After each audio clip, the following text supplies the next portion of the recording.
Claude Jeanmart. 1960. Après la formation académique et conventionnelle dispensée par les écoles d'art, je m'évade en découvrant par moi-même l'art contemporain, la peinture américaine et l'abstraction, qui permet de comprendre que la peinture n'est pas la réalité, que peindre, créer, c'est donner à voir de la pensée.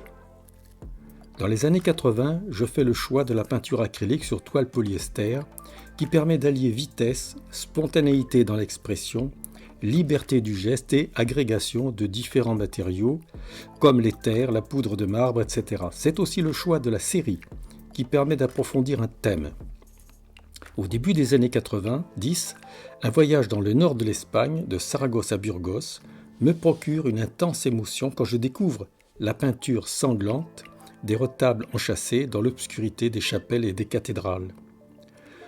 S'ensuivent des thèmes comme Castille et Aragon, Rosa Negra et d'autres, témoins des questionnements personnels comme dérive, bataille, rupture, errance, fatum, voyage mental. Aporie entre la loi et la pulsion, peinture chargée en matière, corps sous-jacent, peinture des chairs. 2000. Rencontre importante avec l'artiste catalan Jordi Cerda.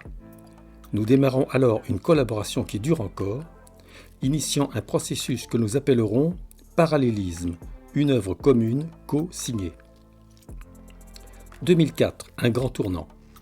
C'est la proposition de l'écrivain Gérard-Georges Lemaire, spécialiste de Kafka. Produire un film à partir de la nouvelle Description d'un combat. La plongée dans cet univers exaltant est au début d'un compagnonnage de nombreuses années, au cours desquels je produirai films, grandes toiles, nombreux photomontages numériques. Durant ces années, j'ai exploré d'autres œuvres littéraires, sources de films, de peintures et de photomontages numériques. Avec Diderot, j'ai découvert, sensibilisé par la fréquentation de ma voisine devenue aveugle, un monde particulier, celui des non-voyants et de leur mode de communication, le toucher.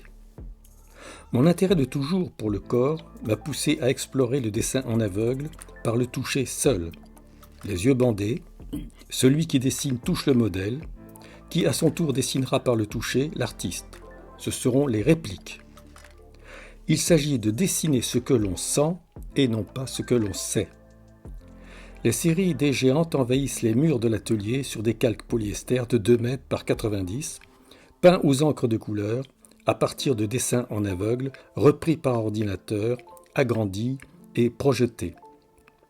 Après les premières géantes, ont suivi les géantes agiles, les géantes par monts et par vaux, les grands portraits, les apsaras et finalement les atlantes. Avec la linogravure par découpe robotique laser, les personnages des atlantes sont imprimés au pied. Utilisés en foule, ils génèrent la série des 10 grands triptyques.